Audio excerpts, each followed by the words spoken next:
Perdoa-me, meu pai, por falar mandinga. Perdoe-me, Senhor, por falar banto. Perdoe-me, meu Deus, por falar quimbundo. Perdoe, meu Deus, por falar Yorubá. Perdoa-me, meu Senhor, por falar umbundo. Perdoa-me, meu Deus, por falar Kikongo. Perdoe, meu Deus, por falar crioulo. E disse-lhes Pedro: arrependei-vos, para que cada um de vós possa ser batizado em nome de Jesus Cristo para o perdão dos vossos pecados. Esqueçam o vosso passado e depositem a vossa fé agora no hoje. Se continuares no passado, não terás perspectiva, esperança ou fé para creres no tempo novo. Isaías, capítulo 43, versículo 18 e 19. Bendito seja Deus que nos reuniu no amor de Cristo. Eu te batizo em nome do Pai, do Filho e do Santo Espírito. O vosso nome agora é José Roberto. Siga em paz. José Roberto. Vosso nome agora é Hélio, e eu te batizo em nome de Deus. Siga em paz. Hélio. Vosso nome agora é Flor Delis, e eu te batizo em nome de Deus. Flor Delis. Sérgio, eu te batizo em nome de Deus. Sérgio. Eu te batizo em nome do Senhor, Ironildes.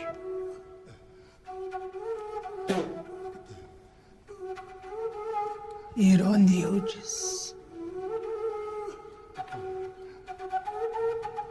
José Carlos, eu te batizo em nome do Senhor. Essa cena, que é uma recriação de uma das sequências do filme Soleil-O, realizado em 67, pelo cineasta Mehdi Rondô, um dos fundadores do cinema africano, pode ajudar a compreender as raízes históricas da tragédia que o Brasil vive nesse ano de 2022.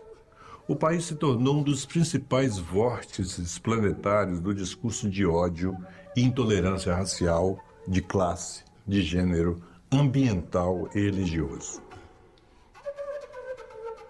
Essa cena refere-se à ação colonial da Igreja Católica no processo de apagamento do passado e das identidades negras, que foi parte constituinte de um enorme massacre que atingiu toda a diáspora africana.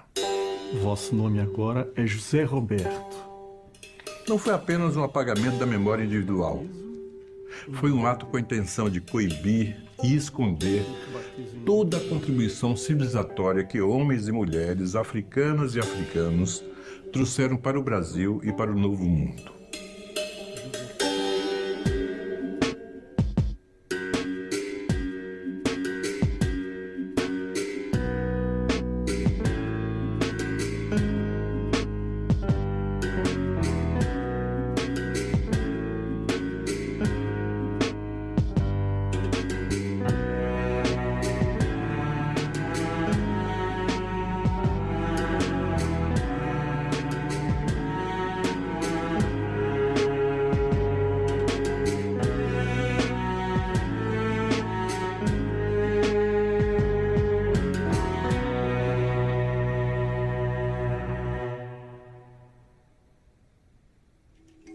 Cabindas, mandingas, nagos e yorubás, bantus, benguelas, ecos e jebus e jexás. Os africanos trouxeram em seus corpos os ofícios aprendidos no cuidado com a terra e na exploração de metais preciosos como o ouro e o diamante. Em suas mentes trouxeram seus deuses e milênios de acúmulos de conhecimentos dos grandes impérios do Mali, de Songhai, dos povos iorubás banto e tantos outros.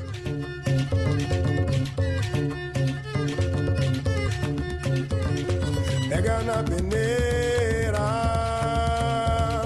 pega na bateira. O Brasil, na condição de nação independente, nasceu em 7 de setembro de 1822. Mas na minha memória, construída nos bancos escolares da cidade de Nanuque, em Minas Gerais, ficou somente aquilo que foi ensinado para todos os brasileiros e as brasileiras. Um homem branco, vestido de militar, cercado de militares em cima do seu cavalo, espada em punho, gritando: independência ou morte. Ali, a maioria populacional, constituída por nós, negros e indígenas, foi quase totalmente ignorada. O quadro de Pedro Américo é um dos grandes exemplos da construção da ética do silêncio e do apagamento da herança civilizatória negra no nascimento de nossa nação. Ele é também parte do esforço de ocultamento do nosso passado escravocrata e das aspirações de cidadania da população negra e indígena no século XIX. Uma coisa que pouca gente sabe é que em 1822, quando o Brasil declara a sua independência de Portugal, a população brasileira era formada 1/3 de africanos e descendentes de africanos escravizados, 1/3 de pessoas que na época eram chamadas de livres de cor. Não eram negros libertos, eram chamados de livres de cor na época porque eles podiam já ser livres há muitas gerações. E no período colonial, sob o Império Português, essa população livre de cor tinha uma série de restrições por ser de cor. Era o que eles chamavam de legislação de mancha de sangue. Havia também para os descendentes de cristãos novos, os judeus convertidos. Quase toda essa legislação cai no final do século XVIII, mas se mantém para os descendentes de africanos, que proibia que os altos cargos honoríficos, as altas patentes militares, fossem ocupadas por pessoas livres de cor, mesmo se elas fossem muito ricas, já há 1 ou 2 ou 3 gerações, o comércio permitia algumas pessoas enriquecerem. Havia um filtro para que essa população não ascendesse, não disputasse a gestão mesmo da nação. A gente se acostumou a pensar na formação dos quilombos, nessas revoltas urbanas no campo, né? Mas existe um sujeito coletivo que precisa ser reconhecido, precisa fazer parte do nosso repertório, que são as pessoas negras libertas e já nascidas livres. Uma experiência que, inclusive, antecede esse 1822 e faz com que, até mesmo, nesse momento, nesses primeiros anos do século XIX, o Brasil respondesse pela maior população de gente negra livre e liberta de toda a América, de todo o continente americano. E essa resistência é muito interessante porque ela conta, né, a respeito de como esses indivíduos não só disputaram a liberdade individual, mas disputaram, por exemplo, a formação do tecido social das principais cidades brasileiras do período imperial, disputaram a construção da nossa literatura, do nosso teatro, das nossas artes e da nossa cultura, da nossa intelectualidade. E quando eu falo intelectualidade, isso também vai me remeter, né, à atuação de engenheiros, de médicos, né, e assim por diante.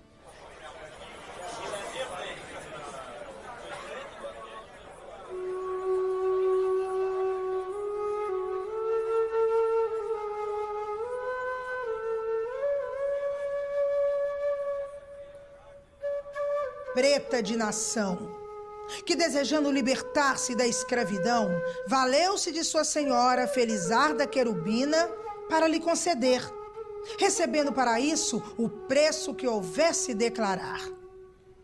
Acontece, porém, que a suplicada, a Felizarda Senhora Querubina, não quisera depois passar-lhe sua carta de liberdade.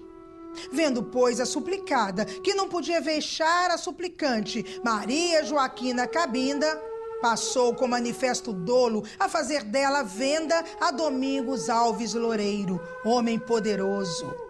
E este, de mãos dadas com a dita sua senhora, removera a suplicante do depósito em que se achava pago, e ainda pretendiam não só castigar a suplicante, como até vendê-la para fora da terra.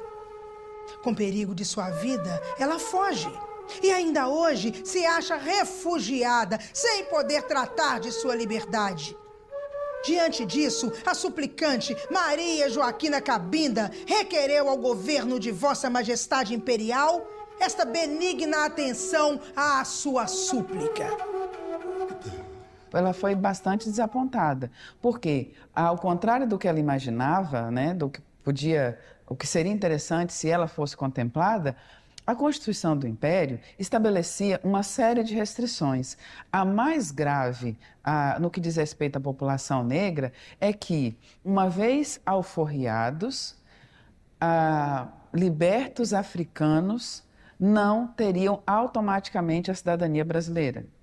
Essa Constituinte, ela tinha a responsabilidade de dar forma, dar conceito, por exemplo, a ideia de quem é o cidadão brasileiro. A discussão entre Constituição, como criar uma Constituição liberal no sentido político do termo, ou seja, todos são iguais perante a lei. Essa é a base. Nos Estados Unidos ou no Brasil desses novos países.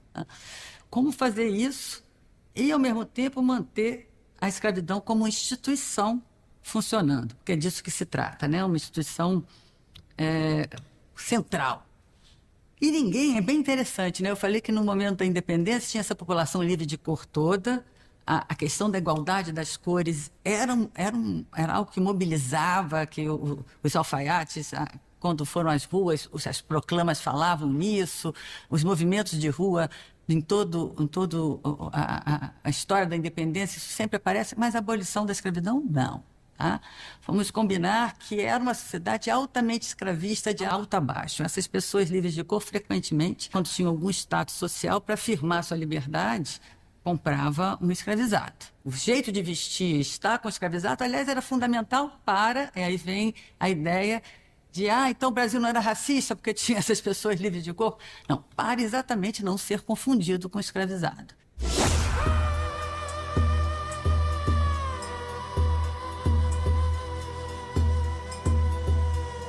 A Constituição proibia, por exemplo, a tortura e o castigo infamante. Há um caso que eu gosto de contar, apesar de ser terrível, que um homem negro escravizado mata o senhor que havia abusado sexualmente da sua esposa. E tentam que a pena de morte seja suspensa, porque ele está condenado à morte, porque ele é um escravizado que matou o senhor, em nome da legítima defesa da honra. E o Conselho de Estado diz que ele era um escravizado, o escravizado não tinha honra. O Brasil gosta, né, de dizer que respondemos por altos índices de alforria, mas essas alforrias de africanos, que eram bastante expressivos nessa sociedade, gerava uma condição de apatridia. Essas pessoas se tornavam apátridas, não tinham como reivindicar uma nacionalidade africana e não tinham a liberdade brasileira. Isso é um jeito, inclusive, da gente perceber como que a legislação brasileira, ao longo do tempo, ela foi sendo racialmente orientada, ainda que não se verbalizassem as interdições raciais. Todo preto e pardo pode ser general, é uma frase de um importante líder da independência na Bahia, o Antônio Rebouças, que vai se tornar um grande jurista autodidata, mas que vai ter licença para advogar em todo o Brasil, vai escrever tratados de leis civis e vai ser deputado na primeira legislatura, vai ser conselheiro do imperador, um homem muito importante no Império.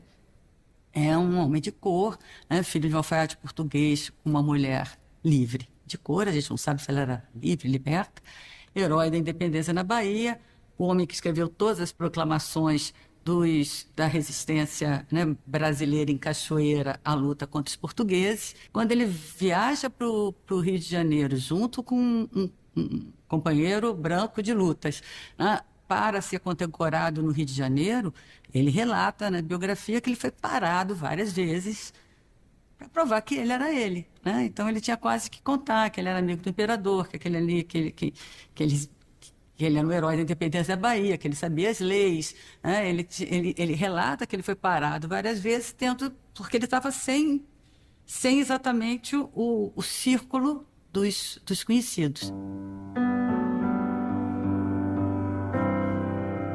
Quem viveu o século XIX sabia muito bem que a escravidão, ela não foi capaz de anular a humanidade desses indivíduos. E aí não vai ser por acaso que na segunda metade do século XIX a gente vai verificar uma trajetória como de Luiz Gama. Sim. Milhões de homens livres, nascidos como feras ou como anjos, nas fúlgidas areias da África, roubados, escravizados, azorragados, mutilados, arrastados neste país clássico da sagrada liberdade, assassinados impunemente, sem direitos, sem família, sem pátria, sem religião, vendidos como bestas, espoliados em seu trabalho, transformados em máquinas, condenados à luta de todas as horas, de todos os dias, de todos os momentos, em proveito de especuladores cínicos, de ladrões impudicos, de salteadores sem nome. Que tudo isso sofreram e sofrem em face de uma sociedade opulenta, do mais sábio dos monarcas e a luz divina da santa religião católica apostólica romana. Diante do mais generoso e mais interessado dos povos, que recebia uma carabina envolvida em uma carta de alforria, mas com a obrigação de se fazerem matar a fome, a sede e a bala nos esteiros paraguaios. E que nos leitos dos hospitais morriam, volvendo os olhos ao território brasileiro, os que nos campos de batalha caíam saudando risonhos o glorioso pavilhão da terra de seus filhos. Estas vítimas, senhores, que com seu sangue, com seu trabalho, com sua jaquitura, com sua própria miséria, constituíram a grandeza desta nação, jamais encontraram quem, dirigindo um movimento espontâneo, desinteressado, supremo, lhes quebrasse os grilhões do cativeiro.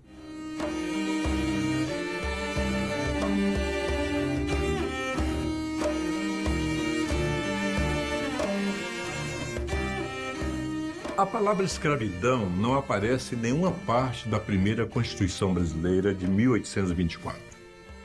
Em 1831, depois de décadas de pressões internacionais, o Brasil finalmente aprovou uma lei que transformou o comércio de pessoas escravizadas em crime. Essa lei não vai abalar o cotidiano das cidades e das classes dominantes e muito menos o poder dos escravistas brasileiros, que vão ignorar a lei até 1850. Neste novo período, o sequestro de homens, mulheres e crianças africanos e africanas vai até mesmo se intensificar.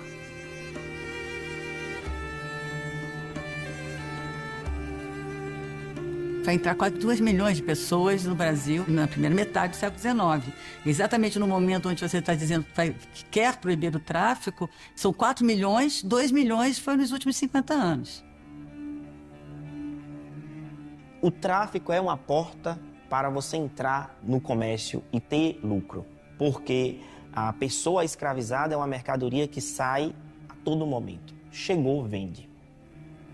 Havia, inclusive, pessoas pobres que compravam os africanos recém-chegados doentes, mas não apenas pessoas pobres, né? Médicos, boticários, pessoas que trabalhavam com a saúde podiam comprar os doentes, que era chamado de refúgio, para tratá-los, porque compravam a valor 40%, 30% mais barato que o preço de mercado, tratava com o seu conhecimento, né? e depois revendia mais caro, vendendo pelo dobro e alcançando 100% de lucro. Poderia. Logo de início, várias estratégias serão organizadas para burlar as embarcações britânicas que estão no Atlântico, em especial entre Serra Leoa e a atual Nigéria, em busca desses navios luso-brasileiros que eles já sabiam que iam comprar pessoas ali ilegalmente. Uma das primeiras estratégias foi, na saída do navio do Porto de Salvador, pedir um passaporte, eles passam a chamar também de passaporte do navio, para Molembo ou Cabinda, que está a norte de Angola, porém ao sul do Equador, legalizando a viagem. Outra forma era pedir um passaporte para Molembo com escala em São Tomé e Príncipe. As ilhas de São Tomé e Príncipe estão ao norte do Equador. Então, qualquer embarcação que fosse vista no hemisfério norte, a justificativa é estamos indo ou estamos voltando de São Tomé ou da Ilha do Príncipe. Ainda havia outros subterfúgios, que era dizer que ia fazer comércio de mercadorias legalizadas. Ouro, panos, marfim e o azeite de dendê, na chamada Costa da Mina, que é essa região onde hoje está Togo, Benin, parte da Nigéria. Esses homens não entram de início numa ilegalidade social, digamos assim. A sociedade ajuda, a sociedade apoia, as instituições apoiam, as instituições policiais dão crédito para a manutenção desse comércio. O comércio continua sendo feito, os navios continuam saindo do Porto de Salvador. Diferente do Rio de Janeiro, que o porto saiu da cidade, do centro da cidade e foi para o Valongo, mais afastado, a cidade de Salvador o porto continua no centro da cidade. Então os navios chegam e saem, às vistas do governador, às vistas da Câmara, da Sé, da Igreja da Sé da Bahia, da alfândega. Tem um colega, Paulo de Jesus, que fala que é lei para inglês ver e baiano ensinar. Ensinar a burlar a lei. O navio negreiro é uma bomba biológica. Por quê? Porque você tem centenas, às vezes milhares de pessoas acorrentadas a ferro, presas, fazendo as suas necessidades num porão que, em geral, é escuro e mal ventilado. E úmido, obviamente. Imagine, dejetos, vômito. Muita daquela população não conhecia a navegação, então não estava acostumado ao balanço do mar, ao balanço do rio. E é a primeira vez que entra numa embarcação e entra acorrentada, amontoada, uma em cima das outras, para uma viagem que pode durar 1 mês, 2 meses, se viesse de Moçambique, até mais. Em nós, até a cor é um defeito, um vício imperdoável de origem, o estigma de um crime. E vão ao ponto de esquecer que esta cor é a origem da riqueza de milhares de salteadores que nos insultam. Que esta cor convencional da escravidão, como supõem os especuladores, a semelhança da terra, ao través da escura superfície, encerra vulcões onde arde o fogo sagrado da liberdade. Vim lembrar ao ofensor do cidadão José do Patrocínio, porque nós, os abolicionistas, animados de uma só crença, dirigidos por uma só ideia, formamos uma só família, visando um sacrifício único, cumprimos um só dever. José do Patrocínio, por sua elevada inteligência, pelos seus brios, pelo seu patriotismo, pela nobreza de seu caráter, pela sua honradez que não tem cores, tornou-se credor da estima e é digno dos louvores dos homens de bem. Ali na década de 1830, tem um caso muito interessante de um liberto que fica doente e que vai à Santa Casa de Misericórdia e busca atendimento. Ele chega lá e informam para ele que a enfermaria estava dividida entre brancos e negros. E ele achou aquilo um grandíssimo absurdo e volta para casa e denuncia. Por quê? Ele afirma que não admite isso, porque tal como estabelecido na Constituição do Império, não se pode fazer diferenciação por raça. E que aquilo era preconceito de cor. Na verdade, na primeira metade do século XIX, a expressão que muito se usava era preconceito de cor. Ele não admitia ser tratado de modo diferenciado. Mas essa diferenciação se dava nas instituições. Isso aí é uma leitura que não necessariamente ela é feita por alguém que a gente chama de um intelectual. Ou seja, essa consciência racial, ela já se expressou entre pessoas ditas comuns em vários momentos. A gente não pode esquecer que, no contexto das lutas por independência, teve gente saindo na rua em grupo cantando: portugueses e caiados todos devem acabar, porque só no Brasil pretos e pardos hão de habitar. Essas pessoas estavam elaborando. Não é por acaso que já em 1833 a gente começa essa longa história da imprensa negra, né, denunciando esse preconceito de cor.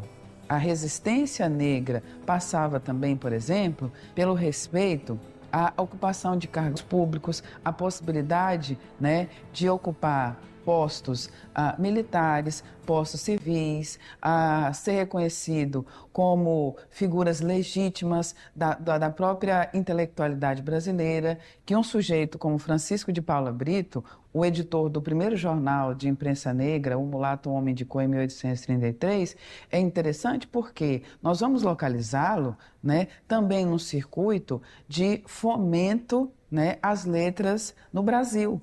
Ele é um editor, ele publicou romances, ele publicou outros jornais. Ele era, de fato, um agente dessa cultura nacional. Nesse sentido, é que a gente chama atenção para essa ética do silêncio, que, sobretudo, tem apagado esses sujeitos, porque o reconhecimento da figura do escravizado, muitas vezes chamado de escravo, ela está absolutamente autorizada, porque esse é o sujeito sobre o qual não se tem muita expectativa dessa agência, dessa possibilidade de elaboração.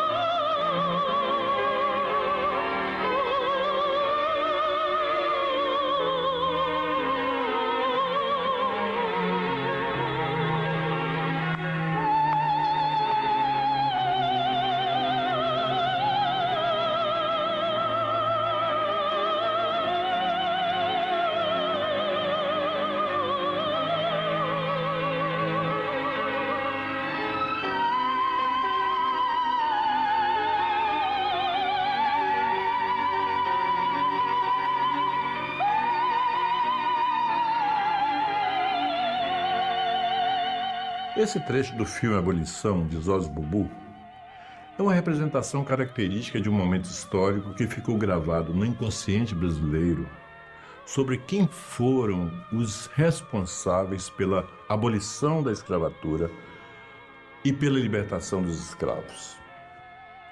Não somente nos bancos escolares, mas até mesmo em muitas associações e clubes negros que se formaram ao longo do século XX, foram reproduzidos a falsa ideia que a abolição foi um ato benevolente de uma princesa branca, Isabel a Redentora.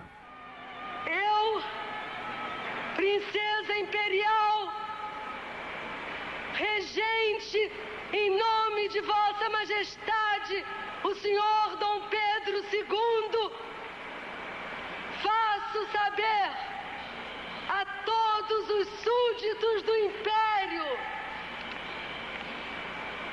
que a Assembleia Geral decretou e ela sancionou a seguinte lei. Lei! Artigo 1º. É declarada desde a data desta lei extinta a escravidão no Brasil. A ética do silêncio não apenas escondeu toda a resistência de pessoas escravizadas e homens livres que de fato fizeram a abolição, como forjou novos estereótipos. Desse mito, da dádiva da princesa, a abolição passou a ser construída no imaginário nacional como a obra da raça branca emancipadora em favor da raça negra emancipada.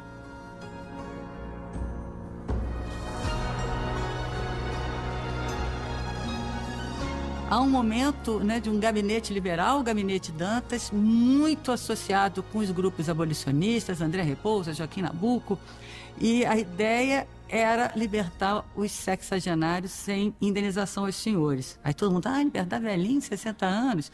Primeira lei pressupunha que se o cara não pudesse se manter, o senhor tinha que continuar cuidando. Mas o fato é que o pessoal de 60 anos, quase todos eram africanos com as idades aumentadas para a matrícula disfarçar a ilegalidade.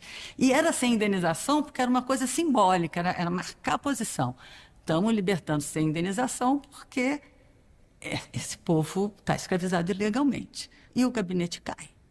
O gabinete cai, o Congresso não passa, e aí sobe um super gabinete conservador, que é o gabinete Cotegipe, que aí faz a lei dos sexagenários, mandando eles trabalharem mais 5 anos com forma de remuneração. Então, o caráter exemplar desaparece e ainda cria um regulamento de perseguição, de repressão à fuga de escravizados e ao movimento abolicionista, sobretudo se ele protegesse os cativos que estão fugindo.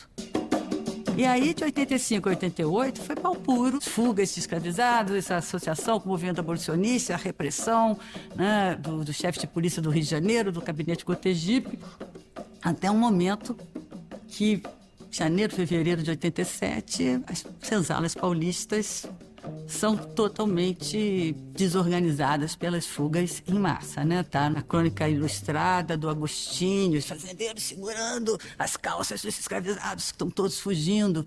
E é nesse contexto, né, que se a princesa teve algum papel, ela tomou coragem e demitiu o gabinete do Barão de Cotegipe. E chamou um outro gabinete, também conservador, mas de paulistas, porque os paulistas falam assim, não, eu prefiro abolir a escravidão e ter a minha colheita do que eu ter que parar essas fugas. Começaram a defender da alforria, liberta e contrata.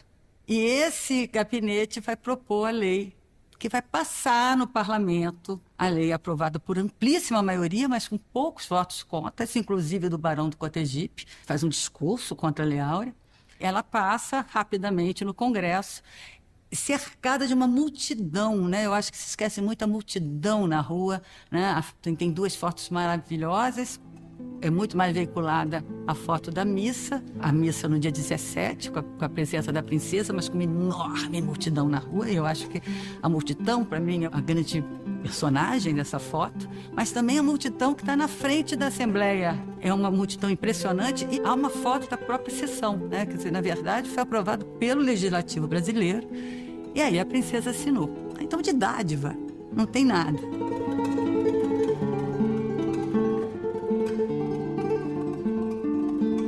Os escravocratas, depois de terem explorado a raça africana durante 3 séculos, querem que ainda a nacionalidade brasileira, vítima primária dos seus crimes, lhes pague 4 ou 5, 10 vezes o preço por que adquiriram um escravo primitivo. Porque é necessário ter em lembrança que os africanos importados antes de 1831 custaram entre 100 a 200 mil réis. E quando não muito, uma pipa de aguardente e alguns rolos de fumo. E que os africanos posteriores a 1831 são perfeitamente livres. Livre pelas leis, pelos decretos, pelos regulamentos vigentes. E ainda mais, por tratado solene com a Inglaterra. Isto é simplesmente monstruoso. E só tem explicação pela infame subserviência dos juízes e das autoridades constituídas.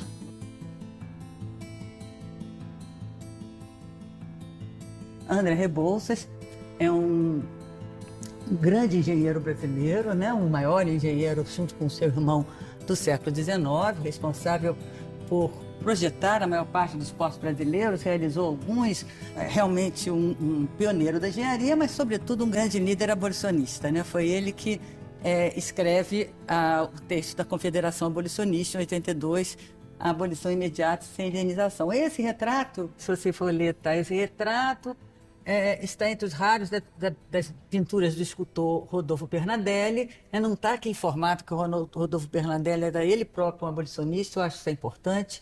E o André Rebouças, que nasceu em 1938 e faleceu em 1998 em Funchal, foi engenheiro e engajou-se em 1980 na campanha abolicionista. Essas saídas da escravidão, né, foram elaboradas de diversas maneiras, inclusive entre sujeitos negros. Mas é curioso que a gente tem uma marca interessante entre os abolicionistas negros, que vem justamente dessa ideia de que o fim da escravidão era uma condição imprescindível para o exercício da cidadania de toda e qualquer pessoa negra. Né? Isso porque o Brasil respondeu por uma quantidade imensa, né, de casos de reescravização de libertos e escravização de gente livre. Quando a gente pensa, então, nesses sujeitos que elaboraram esses abolicionismos, me vem um caso muito interessante, que nos permite visualizar não só essa intelectualidade negra operando internamente à nação brasileira, mas inclusive estabelecendo diálogos transnacionais. Poucas pessoas sabem, mas em 1883 foi publicado na Gazeta da Tarde uma tradução da biografia de Frederick Douglass. E quem é Frederick Douglass? Frederick Douglass foi a principal referência abolicionista negra dos Estados Unidos. Já tem um tempo que eu fiz essa associação. Frederick Douglass está para os Estados Unidos, assim como Luiz Gama está para o Brasil. Curiosamente, as leituras que a gente tem sobre abolicionismo no Brasil parece assim, como que a gente se vê livre dos escravos. Esse era o projeto de parte significativa da elite brasileira. Mas boa parte desse abolicionismo pensava o fim da escravidão como uma viabilidade do Brasil como uma nação de fato. E isso passava, inclusive, por projetos de valorização da mão de obra nacional, como a gente teve um caso, né, no Rio de Janeiro, da fundação em 1888, em abril de 1888, de uma organização chamada Sociedade Cooperativa da Raça Negra, cujo presidente era o pintor formado pela Academia Imperial de Belas Artes, Estevão Roberto da Silva. O Estevão Roberto da Silva foi um sujeito que liderou essa organização que tinha como principal objetivo combater o desemprego, combater a exclusão de gente negra quando a escravidão fosse findada, né? Na corte, no centro do poder, ao redor do trono, existiam diversas pessoas consideradas hoje como negras à época, como a gente pode falar em pessoas de cor, né? Que é um guarda-chuva geral que abrigam pessoas não brancas e em suas nuances, né? E entre essas pessoas que estavam ao redor do trono, abaixo do poder, sobre o poder do imperador, estavam duas pessoas muito interessantes. A primeiro, a Maria Amanda Paranaguá, que nasceu em Salvador em 1849 e veio com toda a sua família em 1854, porque seu avô, que participou das batalhas de independência do Brasil na Bahia, foi agraciado para ocupar a presidência do Supremo Tribunal de Justiça aqui na corte. Então ela veio com toda a sua família. A cor da Amanda, ela não se sobressai nas documentações pessoais dela. A cor da Amanda é apontada por terceiros. E ela concede entrevistas na República, no período republicano.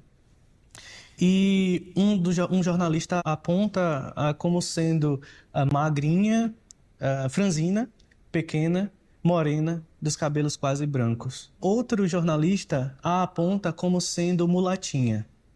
É interessante perceber essas categorias raciais que são apontadas a Amanda a partir do momento que a gente está considerando uma mulher de elite no século XIX, dentro de um país escravocrata extremamente hierarquizado. Por conta do seu avô frequentar os palácios do Dom Pedro II, ela acaba vindo também e tendo contatos com as princesas imperiais. Numa dessas brincadeiras de criança, em 1862, a princesa Isabel acidentalmente fura o olho direito da Amanda com um instrumento de jardinagem. E o imperador manda fazer para a Amanda um olho de vidro que substituísse a perda. Essa menina mulatinha, apontada como morena, e inclusive por outros historiadores como Morena Clara, ela vai se imiscuir no poder imperial e ela vai se casar em 1868 com o Franklin Américo de Menezes Doria. Ela e o Franklin vão participar de diferentes momentos chaves na história do país.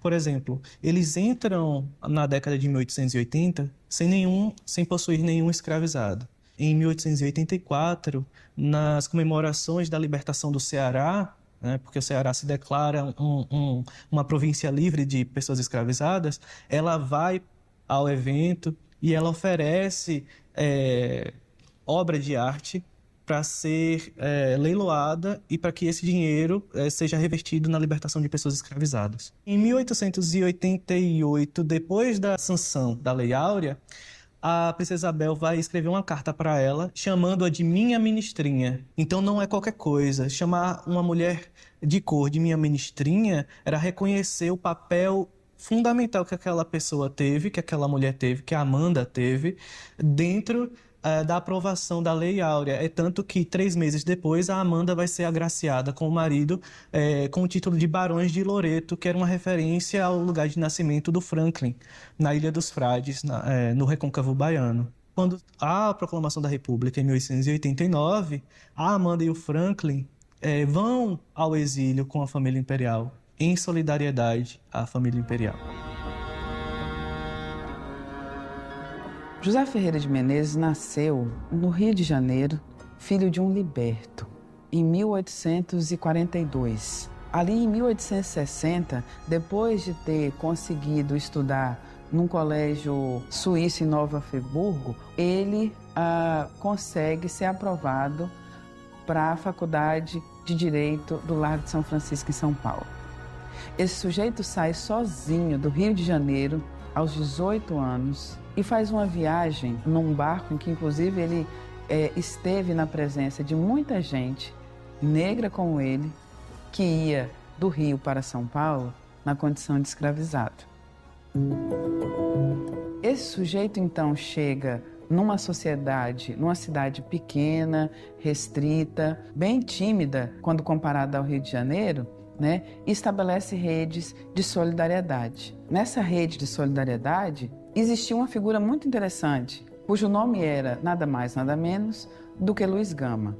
Luiz Gama era alguém um pouco mais velho que ele, na casa de uns 10 anos a mais. Tempo suficiente para, inclusive, ele estar ocupando essa cidade de São Paulo já numa ação abolicionista. Diferentemente de Luiz Gama, Ferreira de Menezes ele sai, ele vai entrar nessa faculdade e vai completar o curso. E vai, inclusive, realizar um sonho de Luiz Gama. Luiz Gama se torna um grande amigo e um próprio mentor.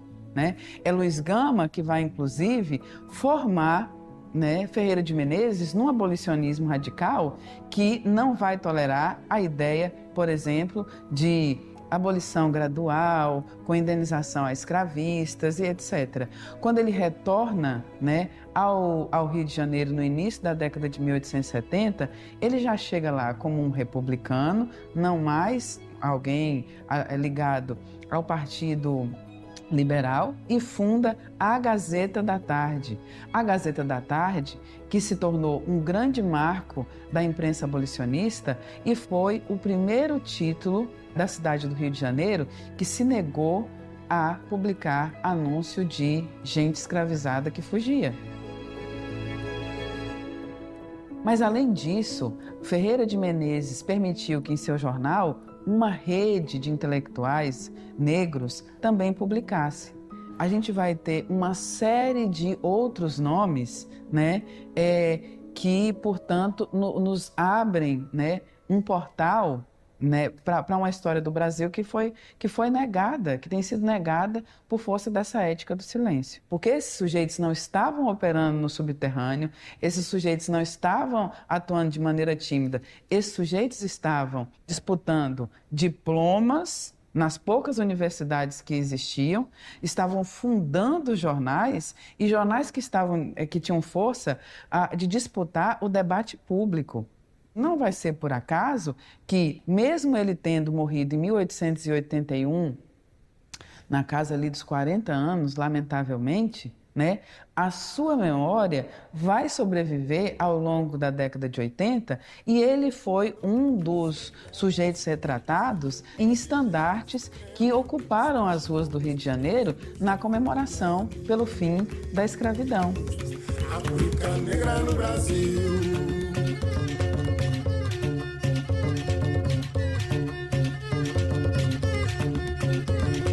Pega na peneira,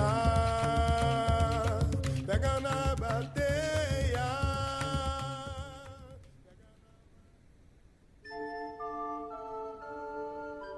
André Rebouças era monarquista e se exilou voluntariamente após a proclamação da República, seguindo Pedro II. Ele foi no mesmo navio, seguindo a família imperial, da qual ele era amigo pessoal, para o exílio. Uma vez chegando lá, ele ficou na Europa, mas não junto com a família imperial, entre Portugal e Cannes, até o imperador falecer, e aí decide fazer uma viagem à África, né? Ele buscava trabalhar como engenheiro na África, mas a decisão é fazer uma viagem de circunnavegação à África, onde ele faz deixa um registro, né? não no seu diário, mas em cartas que ele mandava e guardava a cópia consigo, dessa viagem, de sua reflexão sobre si mesmo, inclusive sobre a condição de ser um homem negro nesse mundo onde o racismo científico, e ele era um engenheiro, ele era um cientista, cada vez mais se tornava avassalador, né, do ponto de vista do conhecimento. Eu diria que o pensamento dele na África é precursor, né, do panafricanismo, paralelo ao que muitos outros, né, intelectuais negros, sobretudo dos Estados Unidos e da Inglaterra, em viagem à África, estão fazendo, escrevendo e pensando nesse mesmo momento. Tinha também uma ideia civilizacional, né, de reparação, de levar um olhar o africano como uma alma comum, mas também de estar lá para civilizá-los. Foi um africano, nascido no Egito, Moisés, descendente de hebreus, escravizado por egípcios ingratos, quem primeiro decretou no Decálogo: não matarás, e deu assim à humanidade o primeiro elemento de moral, de equidade, de justiça, de benevolência e de caridade. Foi um africano, nascido em Cartago, Terêncio, escravo, depois liberto do senador Terêncio Lucanus, quem primeiro proclamou em Roma, em pleno teatro, a máxima sublime: sou um homem e nada que é humano me é estranho. Sou ainda um africano, André Rebouças, foragido do Brasil depois de 50 anos de luta contra os escravizadores de negros, de brancos, amarelos, africanos, europeus, asiáticos, quem primeiro fez esta síntese humanitária. Ele faz essa viagem à África, que dura quase 2 anos, e ele tinha uma admiração muito grande pela ação abolicionista dos ingleses, mas ele começa por Moçambique, ele vai pelo Canal de Suez, que é uma grande obra de engenharia que ele queria conhecer. Ele vai para Moçambique, fica lá Lourenço Marques, pouco tempo. A situação do escravagismo em Moçambique ele é muito aterrorizante. Ele decide ir para o que hoje é a África do Sul, vai primeiro para Barberton, no Transvaal. Ali ele vai encontrar a corrida do ouro e um racismo Primeiro ele vai se deslumbrar com a civilização inglesa, mas depois vai ser atropelado, né, pela violência racial, vai para a Cidade do Cabo, onde ele ainda assim vive episódios de segregação e finalmente decide ir para Funchal, né, uma ilha portuguesa na Ilha da Madeira, né, e ali fica num belo hotel, porque ele foi um engenheiro muito bem sucedido, né, até a morte em 1898. Ele cai de um penhasco. Eu, pessoalmente, tenho lido os escritos pessoais dele, não acho, apesar dele estar, sem dúvida, um tanto quanto deprimido, não pensaria em suicídio. Eu acho que ele estava muito debilitado, pode simplesmente, efetivamente, ter caído. Ele morre caindo de um penhasco em Funchal em 1898.